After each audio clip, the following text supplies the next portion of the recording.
Hallo, ihr wundervollen Menschen. Willkommen auf meinem Kanal. Ich bin Desiree und ich bin Heilpraktikerin für Psychotherapie und Life Coach. Auf diesem Kanal dreht sich alles um die Musik, den Deep Dive in die Lyrics, in die Melodien, in die Visuals und was sonst noch so dazu gehört. Und ich versuche auf diesem Kanal so oft wie möglich, die Sachen, die ich so höre und sehe, aus psychologischer Sicht und aus philosophischer Sicht mit euch gemeinsam zu betrachten. Das heißt, wir gucken, was gibt es alles für Beziehungsdynamiken, was gibt es für Perspektivmöglichkeiten aus den unterschiedlichsten Lebenserfahrungen und den unterschiedlichsten Menschen heraus. Also wir wollen nicht nur die Wahrheit des Künstlers finden, auch die wollen wir versuchen natürlich zu finden, obwohl wir sie nicht kennen können. Aber wir können ein bisschen spekulieren und interpretieren. Aber wir wollen auch gucken, wie wäre es vielleicht auch aus anderer Perspektive.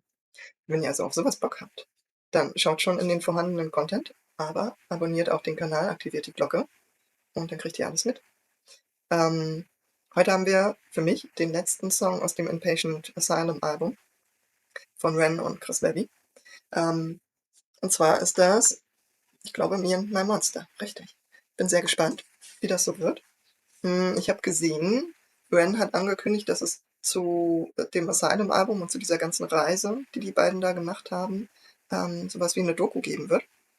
Und ich habe überlegt, weil die kommt am 12., glaube ich, raus, 12.8. Ich habe überlegt, ob ich dazu ein Reaction-Video mache. Sagt mir gern Bescheid, kommentiert, ob ihr da Bock drauf habt, wie ich mir die Doku angucke und meine Gedanken dazu äußere. So, das hatten wir ja schon einmal mit Prisoners War, da habe ich gleich beide Teile in einem Ruck gemacht. Und ich glaube, das kam ganz gut an. Von daher, also ich gucke sie mir auf jeden Fall an. Es ist nur die Frage, ob ich euch mit auf die Reise nehme. Genau. Und jetzt lasst uns einfach einsteigen. Und Me and My Monster. Let's go.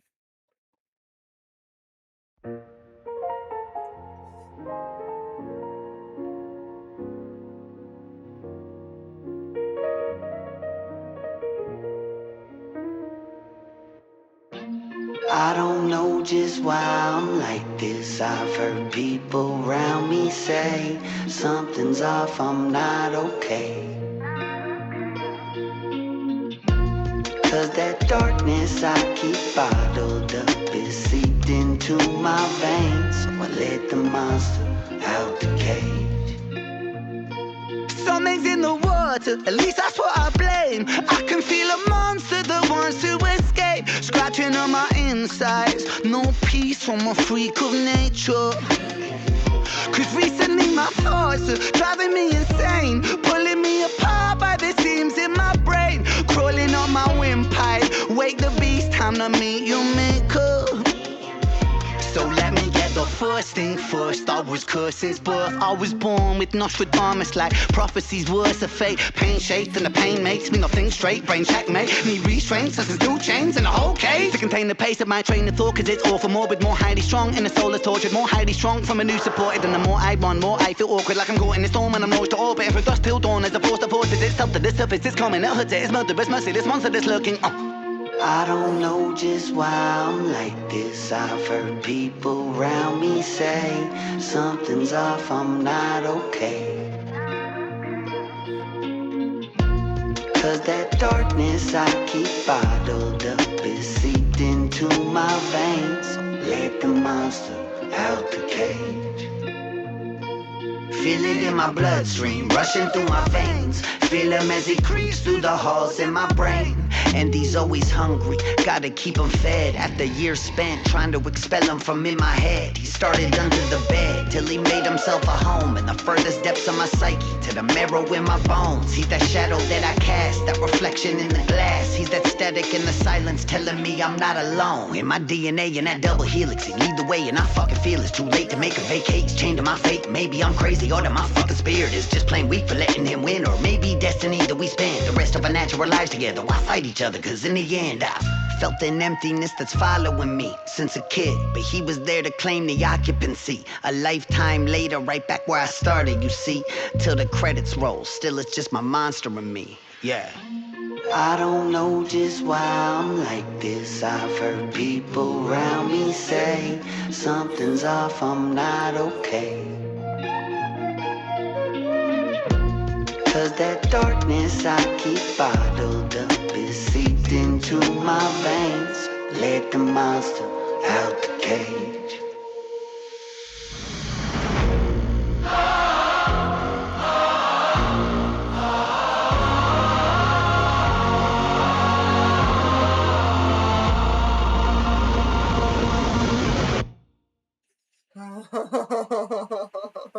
Der Schluss. Puh. Also, als erstes, wenn ihr nicht schon längst habt, abonniert auf jeden Fall den Kanal von Ren und von Chris Webby. Liked dieses Video oder diesen Song, wie auch immer. Jesus. Geil. Liebe ich. Liebe ich sehr. Warum liebe ich das? Gleich als erstes kann ich euch sagen, ich arbeite ja an der Traumatherapie unter anderem. Und dort unter anderem mit inneren Anteilen. Ego-State-Therapie ist die Ausrichtung, die ich gelernt habe. Es gibt viele verschiedene andere Methoden, die auch mit inneren Anteilen arbeiten. Ich glaube, Ego-State ist mit die bekannteste davon. Was sind innere Anteile? Innere Anteile sind sowas wie das innere Kind oder der Beschützer, der innere Kritiker. So, vielleicht habt ihr davon schon mal gehört. Es gibt Unterscheidungen. Das ist dann wieder nicht direkt aus der Ego-State-Therapie, aber ich glaube, das ist Stefanie Stahl, die Sonnenkind und Schattenkind irgendwie gemacht hat. Genau, also auch irgendwie so aus dieser Bandbreite ist das. Und mir und mein Monster erinnert mich sehr stark daran. So. Es ist, ne, dieses innere Anteile haben ist nichts Pathologisches. Also es hat nichts mit Kranksein zu tun, sondern es ist etwas, was wir alle haben, was zum Menschsein dazugehört. So. Die einen haben es bewusster auf dem Schirm, die anderen weniger. Aber das, was schön ist, wir haben auch alle unsere Monster. So, Dinge, vor denen wir Angst haben, Dinge, die uns belasten, Dinge, die wir an uns nicht leiden können, die wir an anderen nicht leiden können und verurteilen, was auch immer. So. Und dann kommt es irgendwann eben genau darauf an, ne? Wie sehr nimmt das überhand? Inwiefern ist dieses Monster am Steuerrad? Oder fährt quasi auf dem Beifahrersitz mit? Oder vielleicht sogar hinten auf der Bank. So. Und das kann immer wechseln. Je nach Tag, je nach innerem Zustand, je nachdem, was wir gerade erlebt haben und was für eine Situation wir uns befinden, kann sich das verändern. So. Und es kann sein, dass wir irgendwas erleben, was uns so sehr entweder im Traumabereich antriggert oder außerhalb des Traumabereichs einfach emotional aktiviert. So, es muss nicht immer gleich ein Trigger sein. Aber was uns so sehr aktiviert, dass dieses Monster einfach sofort ans Steuer kommt und übernimmt und sagt, so, ich mach das jetzt hier. So, dann rasten wir vielleicht aus. Oder wir ziehen uns komplett zurück und heulen irgendwo in der Ecke und können gar nichts mehr sagen. Oder wir schalten auf Schutzmechanismus und sind einfach eiskalt und so, ist mir doch scheißegal. Oder was auch immer. Das Monster hat ja kann verschiedene Arten und Weisen haben. So. Und das ist auch wieder bei jedem Menschen unterschiedlich. Und diese inneren Anteile stehen relativ häufig, nicht immer, aber relativ häufig für innere Strategien, die wir gebildet haben, um mit bestimmten Situationen umgehen zu können. So, mal kleiner Exkurs in die Anteilearbeit. Von daher feiere ich den Song, weil es hier auch darum geht, genauso wie in der Ego-State-Arbeit, dieses Monster nicht loszuwerden, sondern ich weiß, dass es auch seine schlechten Seiten hat. Aber in der Regel ist es jemand, der mich auf meinem Weg, in meinem Leben begleitet und mir ursprünglich eigentlich mich unterstützen möchte. Irgendetwas für mich tun möchte. Nur die Art und Weise ist oftmals diskussionswürdig. So. Ja, so, von daher lasst uns das Ganze hier noch einmal minutiös auseinandernehmen. Ich freue mich drüber. Und natürlich, ne, ist für viele dieses innere Monster überhaupt nicht cool. So, die finden da auch überhaupt nichts Cooles dran, weil es auch nicht offensichtlich oft cool ist. So, da muss man meistens sich überhaupt erstmal der Angst stellen und diesem Monster sich entgegenstellen und es überhaupt erstmal kennenlernen. Die meisten rennen nur davor weg oder versuchen es irgendwie ausgesperrt zu halten. So. Und deswegen lernen sie nur die gruselige oder die Kackseite sozusagen kennen. Aber wir starten nochmal. Let's go.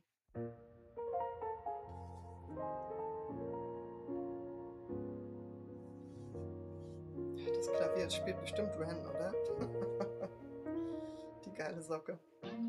I don't know just why I'm like this. I've heard people around me say something's off, I'm not okay. Cause that darkness I keep bottled up is seeped into my veins.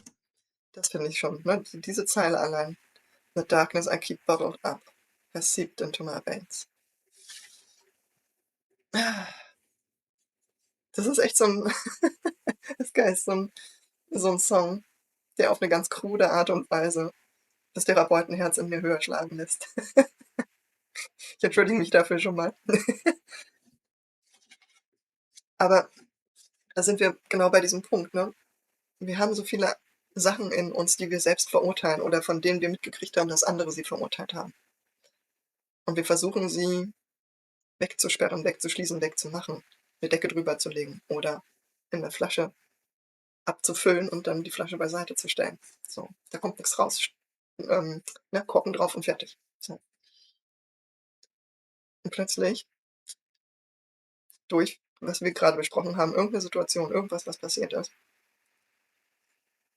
kommt da entweder ein Loch rein, die Flasche geht kaputt oder der Korken löst sich. Und es fängt an, auszulaufen. In meine Venen sozusagen hinein. Ne? Und das übernimmt mich. Ich habe irgendwie auch gerade so ein bisschen dieses Bild von, na, Marvel, Venom, Dankeschön, an mein Brain, wie auch immer. Genau, an Venom, der irgendwie auch, wo diese schwarze Flüssigkeit quasi sich so reinsaugt und dann übernimmt. So. Ähm, und meine Freunde haben gesagt, something is off. Irgendwas ist da gerade merkwürdig.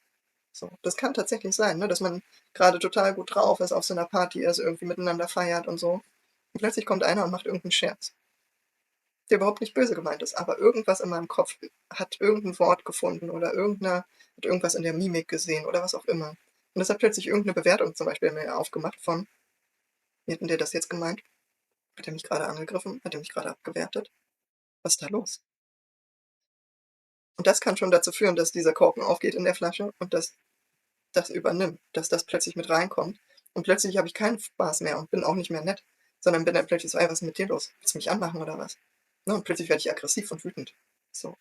Oder plötzlich erinnert mich das an irgendwas und ich werde traurig oder ich kriege Angst, dass irgendwie sich gerade jemand über mich lustig macht. So, und dann ziehe ich mich zurück und werde ganz ruhig und dann ist so, hä? Was ist mit dir los? Was? Es war doch eben gerade noch alles gut. Ist irgendwas passiert? So.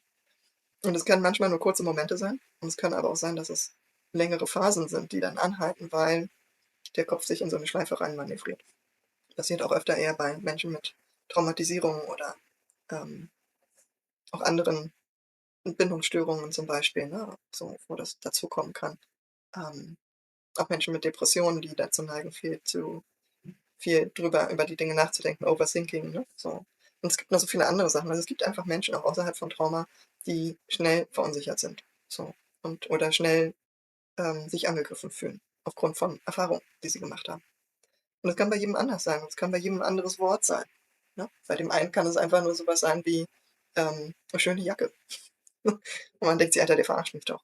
Das Wort schön, das kenne ich. Schön ist die kleine Schwester von was auch immer. Nee, das ist eigentlich nett, ne? Aber wie auch immer. Dann gehen wir von nett aus. So. Du siehst nett aus. Und dann übernimmt es plötzlich. Aufgrund von irgendeiner Bewertung, von der wir nicht mal wissen, ob das stimmt. Und es kann aber auch sein, dass tatsächlich irgendwas Krasses und Schlimmes passiert ist. Bei Ren kann es zum Beispiel sein, dass, wie wir es bei Prisoners Round 1 hatten oder 2, wo das mit dem Auge plötzlich passiert ist. Und plötzlich seine ganze Stimmung shiftet. Und alte Ängste, alte Wut, alte Hilflosigkeit plötzlich wieder übernimmt. Und man einfach nur irgendwie, ne, er ist dann nicht mehr der lustige, coole Kumpel Ren, der jetzt hier irgendwie so, sondern er ist in seinem Kämpfermodus, in seinem Überlebensmodus mit Panik. So, und versucht irgendwie klarzukommen und irgendwie was zu finden, was hilft. Something is off. Und es kann in so viele Richtungen gehen. Kennt ihr das? Ich kenne das ziemlich gut. Aus den unterschiedlichsten Situationen, aber meistens aus zwischenmenschlichen Situationen, wo irgendjemand irgendwas gesagt hat oder irgendwie geguckt hat oder was auch immer. Und plötzlich ist so, oh shit, habe ich irgendwas gemacht, ist irgendwas passiert? Und dann werde ich unsicher oder ich werde dann irgendwie kühl oder distanziert oder was auch immer. So. Weiter geht's. Darkness I keep bottled up is seeped into my veins, so I let the monster out the cage. Something's in the water, at least that's what I blame. I can feel a monster that wants to escape, scratching on my insides. No peace from a freak of nature. Da haben wir es, das Monster. Ne? Weil oft, und das finde ich wiederum auch ganz schön, ne? Ich kann spüren, wie es von innen kratzt. So. Es ist ja nicht, dass wir dem immer so hilflos ausgeliefert sind. Ne? Es gibt nicht immer nur diese überemotionalen Situationen, wo es von jetzt auf gleich plötzlich übernimmt das Monster. So. Oder dieser innere Anteil oder was auch immer. Sondern es gibt auch diesen Selbstbeobachter, ja, wo wir mitkriegen, eigentlich will hier gerade irgendwas in mir echt wütend werden. Oder will sich zurückziehen und heimlich irgendwo im Bad heulen gehen oder was auch immer. So. Und wir können das spüren und wir versuchen aber noch irgendwie das wegzukriegen. So. Und wir fühlen uns dabei aber echt teilweise bescheuert. Weil manchmal haben wir die Situation durchschaut und verstehen, dass es gar nichts mit der Situation zu tun hat, sondern dass es was Altes ist, dass es eine alte Unsicherheit ist. Und dass das wahrscheinlich überhaupt gar nicht gemeint war. Und dennoch spüren wir diese alte Nummer. Und dann fühlen wir uns manchmal wie so ein Freak, der über seinen alten Krams nicht hinwegkommt. Muss doch jetzt mal hier und so.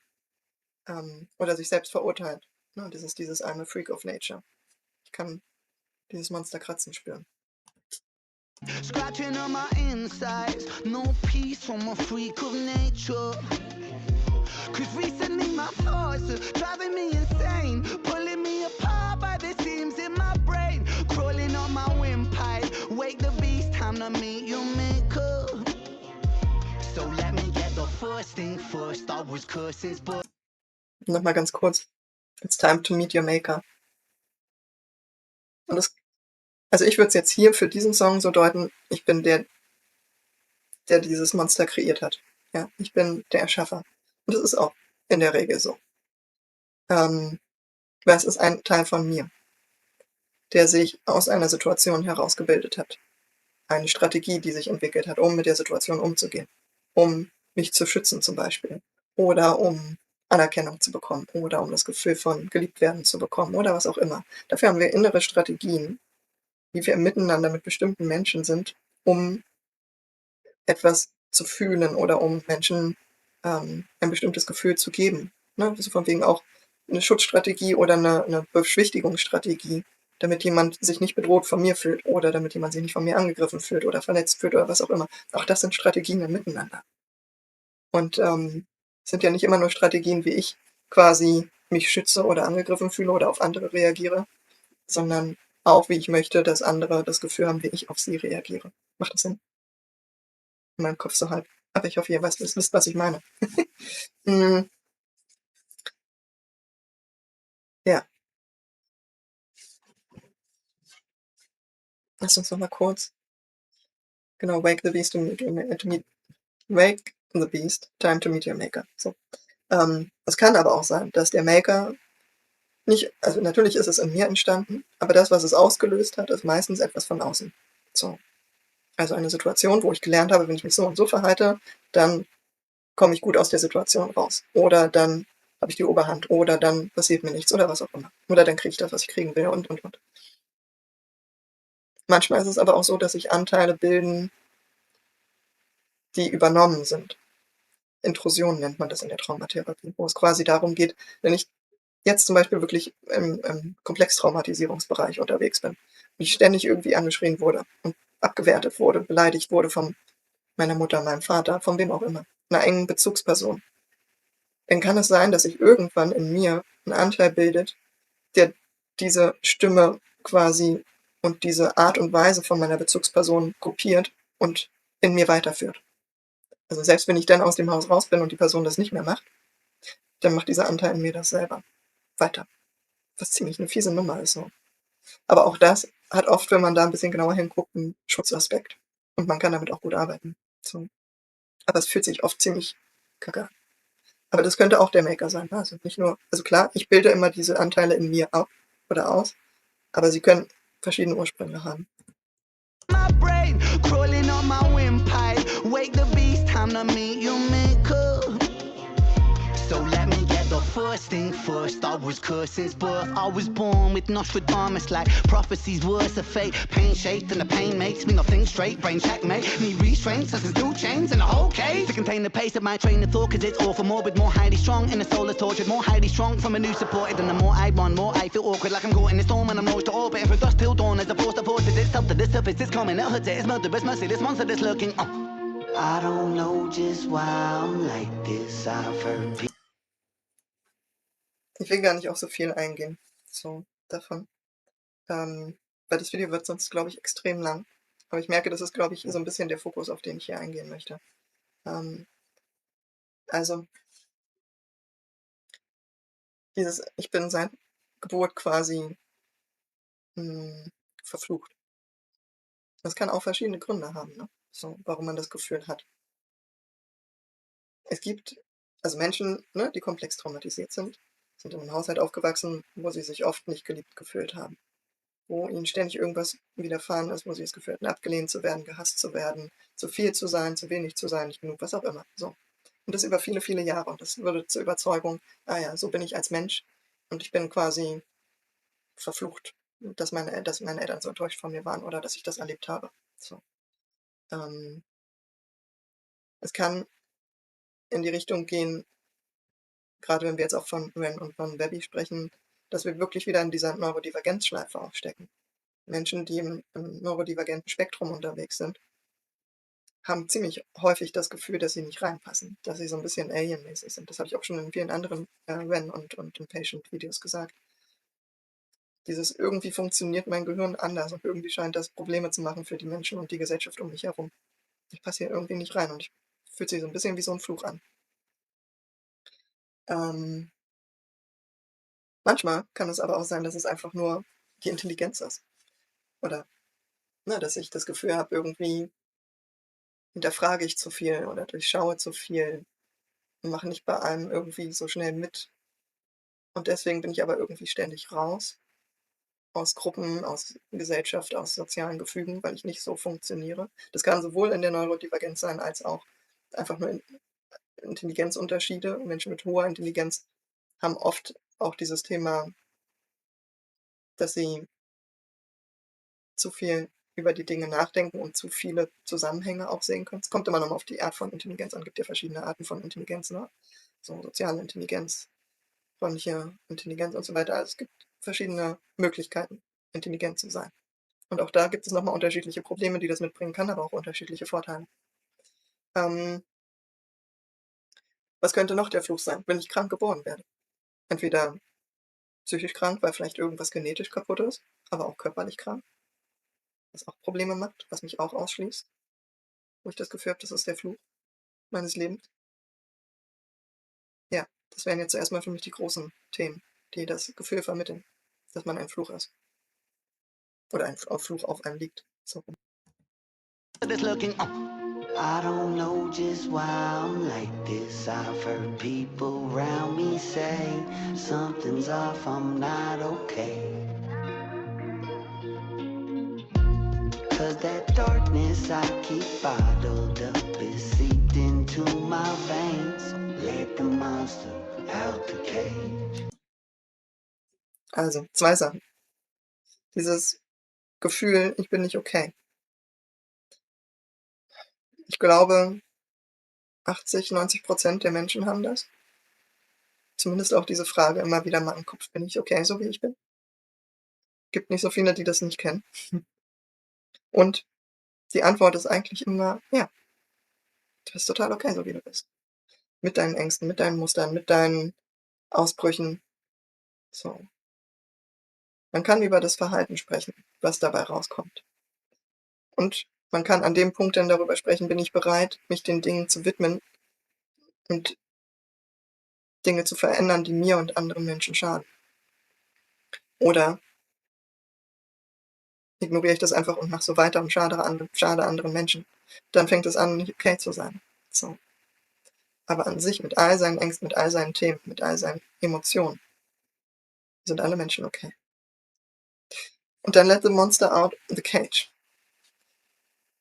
Manchmal ist es so, dass wir es kratzen spüren und dann denken, und da muss ich gerade an Cujo Beatdown denken von Ren, wo die zwei Anteile sprechen miteinander von Ren. Und der eine sagt, ey komm, lass mich hier mal so richtig auf die Kacke hauen. Lass mich diesen Wurm hier einfach mal zerschmettern. Und der vernünftige Ren sagt, okay, fuck it, let's go, sozusagen. Und das ist genau dieser Punkt. Manchmal, und das kann unterschiedliche Gründe haben, lassen wir das Monster einfach von der Kette oder aus dem Käfig raus und sagen einfach, fuck it. Und meistens hat es damit was zu tun, dass wir gerade in diesem Moment nicht genügend Ressourcen zur Verfügung haben. So. Und mit Ressourcen können unterschiedliche Dinge gemeint sein. Ne? Es kann einfach sein, dass ich gerade total müde und total schlapp bin, weil ich echt anstrengende Tage hatte, viel gearbeitet habe oder was auch immer. Und dann einfach nicht die Energie und die Kraft habe, mich jetzt heute besonders gut im Griff zu haben. So. Es kann sein, dass ich vielleicht gerade nicht den Support habe durch Sport, den ich sonst immer mache, oder durch Tanzen gehen oder durch bestimmte Freunde oder was auch immer, dass da gerade was fehlt, was mir sonst Energie gibt oder Freude oder Entspannung oder was auch immer. Und dass das wiederum dazu führt, dass ich mich nicht so unter Kontrolle habe und das Kratzen einfach schneller da ist und ich schneller sage, ich habe dem nichts entgegenzusetzen. Ich kriege es gerade nicht kontrolliert, ich gebe dem jetzt nach. So. Und danach verurteilen wir uns irgendwie oft, ne? So, dass wir das gemacht haben, dass wir da nicht stark genug waren oder dass wir sogar fast schon ein bisschen schadenfreudig das Monster losgelassen haben. Aber auch hier, wenn wir anderen Menschen, also das ist immer so ein bisschen die Frage, ne? Ich meine, es gibt unterschiedliche Arten und Weisen, Menschen zu schaden und zu verletzen. Und es ist tatsächlich eine spannende Frage, ab wann ist es okay? Ab wann ist es menschlich? Weil wir können es nicht immer unter Kontrolle haben. Aber auch schon ich raste aus und beleidige den anderen und mache ihn runter oder werte ihn ab mit irgendeinem eiskalten, sarkastischen Spruch oder so. Und ich weiß aber ganz genau, das verletzt jetzt den anderen. Ist das noch okay? Nein. Kann es passieren? Ja. Kann ich mich dafür entschuldigen und daran arbeiten? Ja. Passiert das auch anderen Menschen? Oh ja. Ständig, jeden Tag. Verändert das was, wenn ich mich dafür verurteile? In der Regel nicht. Außer die Verurteilung führt dazu, dass ich sage, okay, komm, ich muss jetzt was verändern. Aber dann auch die Verurteilung wieder loszulassen, weil ich möchte daran arbeiten. Aber wir verstecken uns so oft und arbeiten nicht daran, weil wir Angst wiederum haben, dass irgendwas mit uns nicht stimmt. Dass wir wiederum von anderen verurteilt werden. Ich kenne Leute, die haben Angst, zur Therapie zu gehen, weil sie dann vielleicht feststellen, dass sie so richtig, richtig, richtig verrückt sind. So. Und sie müssen doch den Schein von irgendwie Normalität wahren, also müssen sie versuchen, es irgendwie selbst hinzukriegen. Auch das gibt es. Das ist so ein komplexes Feld. Jesus, ich höre hier auf zu quatschen. Wir haben noch ein bisschen was vor uns. Into my veins, let the monster out the cage. Feel it in my bloodstream, rushing through my veins. Feel him as he creeps through the halls in my brain. And he's always hungry, gotta keep him fed. After years spent trying to expel him from in my head. He's always hungry, ne? Und da gibt es auch unterschiedliches. Ich meine, ein bisschen erinnert mich das auch an Tarantula. Also Tarantel auf Deutsch. Nur falls ich es gerade so blöd ausgesprochen habe, dass nicht mehr die englischen Leute wissen, wovon ich spreche. Was wollte ich sagen?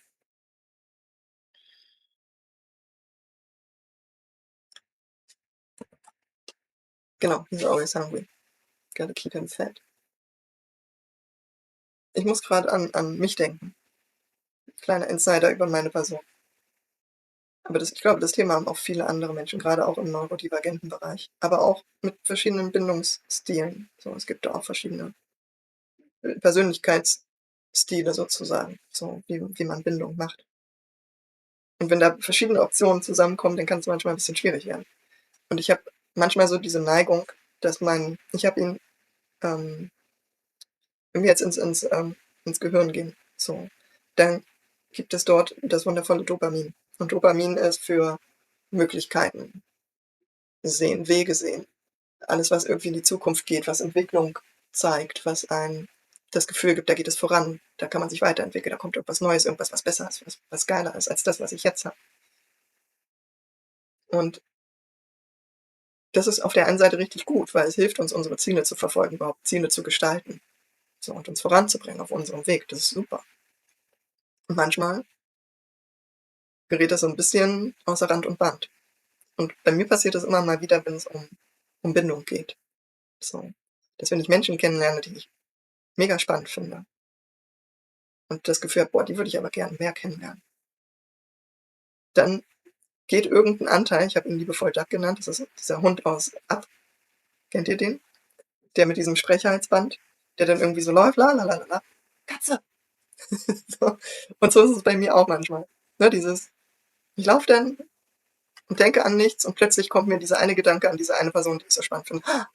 Und dann bin ich total fasziniert und dann will ich da, stimmt, und ich muss jetzt in Kontakt gehen und ich muss noch mehr wissen, ich muss noch mehr verstehen, ich muss diese Person treffen und dann bin ich da voll all in. So und total mit dem Fokus drauf. Und dann fällt es mir schwer, da wieder von wegzukommen und mich auf die anderen Dinge im Leben zu konzentrieren.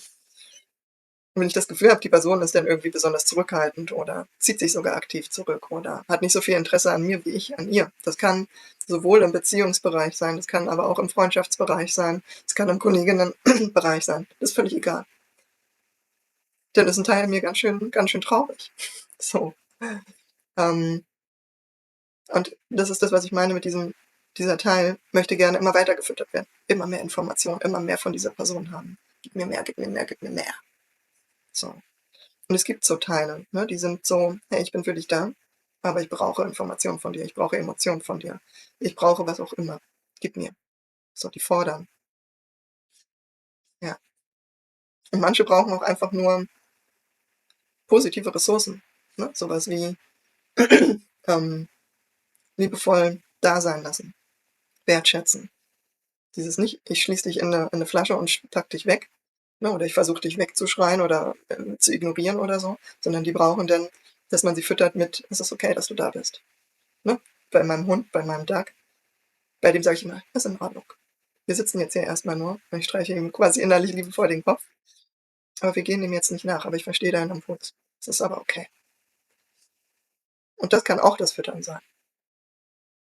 Ja, weiter. Through my veins, feel him as he creeps through the halls in my brain. And he's always hungry, gotta keep him fed. After years spent trying to expel him from in my head, he started under the bed till he made himself a home in the furthest depths of my psyche, to the marrow in my bones. Entschuldigung, ich muss schon wieder Pause machen, aber nur kurz. Geiles Bild. Dem gucke ich da gerade in die Nase. Was wollte ich sagen? Es erinnert mich gerade mit diesem, es hat unter meinem Bett gestartet. So, und ist quasi so dieses Bild von dieser Mansion.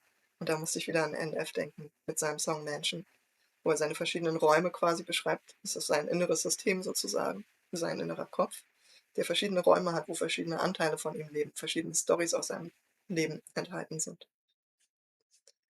Genau, und ne, da geht es auch unter anderem um Angst, die da drin lebt als Anteil und die auch einen bestimmten Raum hat. Also irgendwann hat er ihn quasi reingelassen und dann hat er sich einen Raum genommen und hat gesagt, ich gehe hier nicht mehr weg. Und dann war er damit beschäftigt, irgendwie diesen Angstanteil wieder aus seinem Haus, aus seiner Mansion rauszubekommen. So. Ja, musste ich gerade dran denken.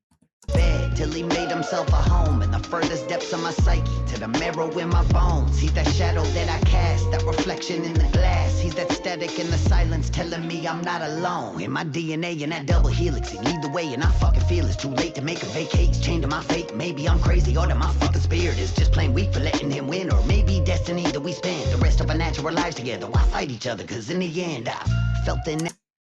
Und da haben wir es, ne? Was hat er gesagt? Irgendwas mit Fight Each Other, kann es sein? Hat er das gesagt? Ja. Ja, komm, ich hab's doch gerade eben noch gesehen. Ja, Why Fight Each Other? Ah, haha. Da habe ich es falsch verstanden. Siehst du? Gut, dass ich es nochmal gesehen habe. Ja, warum? Warum kämpfen? So. Weil, wie gesagt, die meisten inneren Anteile wollen eigentlich was Gutes. Wenn es sich wirklich um ein inneres Kind handelt, dann brauchen die in der Regel, dass man sie beschützt, dass man sie aus der schlimmen früheren Situation rausholt, dass man ihnen was Gutes tut, was auch immer. Aber so Beschützeranteile oder Kämpferanteile, Monsteranteile, was auch immer, die haben im Ursprung eigentlich etwas, was einen beschützen soll, was einen ein gutes Gefühl geben soll, was einem irgendwann später ermöglichen soll, über die Strategie, die sie da fahren, auf eine verquere Art und Weise zur Ruhe zu kommen und endlich mal selbst sein zu können. Man glaubt das immer nicht, gerade bei den gruseligsten Monstern, die man so in sich hat. Aber wenn man da wirklich genau hinguckt, dann sind die eigentlich ziemlich cool. Und dagegen anzukämpfen, führt im Prinzip in der Regel nie dazu, dass es besser wird. Ren hat das auch irgendwann in einem Song mal so schön als Zeile gehabt. Warte, wie war es? Eben hatte ich es gerade noch, jetzt ist es schon wieder weg. Hate breeds hate. glaube ich, war es. Und da ist viel dran. So. Kampf erzeugt Gegenkampf, Gegenwehr. Und dann ist es so eine Dauerschleife, die da angeknipst wird. Ah ja, ich werde angegriffen, okay, muss ich mich wehren und greife zurück an.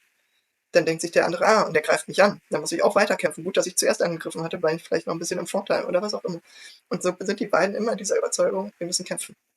Damit wir die Oberhand halten, damit wir die Kontrolle behalten, damit wir nicht kaputt gemacht werden, nicht bedroht werden, was auch immer. Aber manchmal lohnt es sich einfach nur stehen zu bleiben und mal zu gucken, was passiert, wenn ich aufhöre zu kämpfen. Manchmal kann es sein, dass es nicht sofort ruhig wird, aber in der Regel mit der Zeit verändert sich was.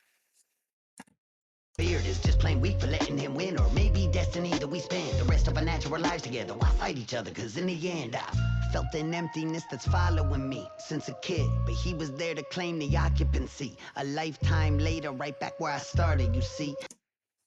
Ich hänge noch an der Zeile mit dem empty feeling, ne? Also dieses, der empty gesagt. Felt in emptiness, genau. That's following me. Auch das kann dadurch kommen, dass wir quasi gegen unsere inneren Anteile kämpfen. Es kann aber auch daher kommen, dass sich bestimmte innere Anteile aufgebaut haben in uns, die gegen andere Teile von uns kämpfen. Also dieser innere Kampf, dieses, die im Prinzip über die eigene Vision, über das eigene Sein urteilen, das Verurteilen, das Abwerten, die dafür sorgen, dass wir eigentlich noch mit Überleben irgendwie konfrontiert sind, mit anderen besänftigen, mit anderen gefallen, aber nicht mehr man selbst sein. Das kann sein, aber auch die Leere kann durch das ständige Bekämpfen dieses Monsters kommen. Ne, dieses, boah, es gibt irgendwie nichts anderes, ständig kommt dieses Monster und ständig muss ich irgendwas machen. So. Oder, ne, dieses, ich lasse das Monster endlich los, weil es gibt eh nur noch Leere in mir. So what? Let's do it. So. Felt an emptiness that's following me since a kid, but he was there to claim the occupancy. A lifetime later, right back where I started, you see, till the credits roll. Still, it's just my monster in me. Yeah. I don't know just why I'm like this. I've heard people around me say something's off, I'm not okay. Cause that darkness I keep bottled up is seeped into my veins. Let the monster out the cage.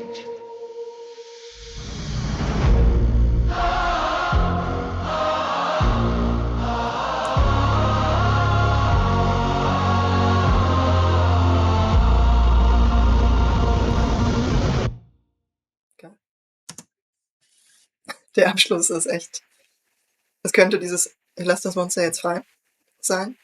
Es kann aber auch sein, dieses dadurch, dass ich sage, okay, komm, das Monster darf da sein, auch wenn es nicht am Steuer sitzt, sondern neben mir. Als Equal, als Buddy, als was auch immer. So, der da sein darf, neben mir, als erwachsene Person. Dass das auch den Punkt von Entspannung macht, von etwas in mir kommt vielleicht endlich zur Ruhe und muss nicht mehr kämpfen. Und dieses Gefühl, was dann so aufsteigt, dieses kann ich sehen. Aber ihr wisst, was ich meine. Ja. So, das Video war grandios. Also, was heißt das Video? Das Lied. Das Video, was ich gemacht habe, ist ganz schön lang. Aber ich finde, es war es wert. Ich hoffe, ihr hattet Spaß oder konntet ein bisschen was lernen. Vielleicht konntet ihr ein bisschen was für euch mit rausnehmen. Vielleicht habt ihr aber auch noch Insights von Ren und Webby. Weil ich war ja an dem Tag, wo die Premiere war, wo sie diesen Livestream gemacht haben, nur bei den letzten 3 Songs da. Und habe die quasi mit als ein Video aufgenommen. Guckt da gerne rein, wenn ihr Bock habt. Von daher weiß ich nicht, ob die beiden was dazu gesagt haben zu diesem Song, was ihre Perspektive war, was ihr, ja, so. Vielleicht könnt ihr mir dazu was in den Kommentaren droppen. Genau, würde mich interessieren. Und was ist eure Erfahrung mit euren Monstern? Genau. Wenn euch das Video gefallen hat, lasst mir ein Like da. Und wenn ihr mehr sehen wollt, weil Ren hat unglaublich viel noch vor. Hat schon angekündigt. Ne, wie gesagt, die nächste Woche kommt erstmal die Dokumentation zum Asylum-Album. Aber er hat auch ein Solo-Album, was irgendwie an den Start geht. Er hat mehrere Collabs mit anderen Künstlern noch am Start. Dann kommt noch ein Big Push-Album, also das nächste Jahr wird voll. Und ich werde dabei sein. Also wenn ihr da Bock drauf habt, dann abonniert den Kanal, aktiviert die Glocke und dann sehen wir uns dafür ganz bald wieder. Und jetzt wünsche ich euch noch einen wunderschönen Abend. Oder Tag. Was auch immer.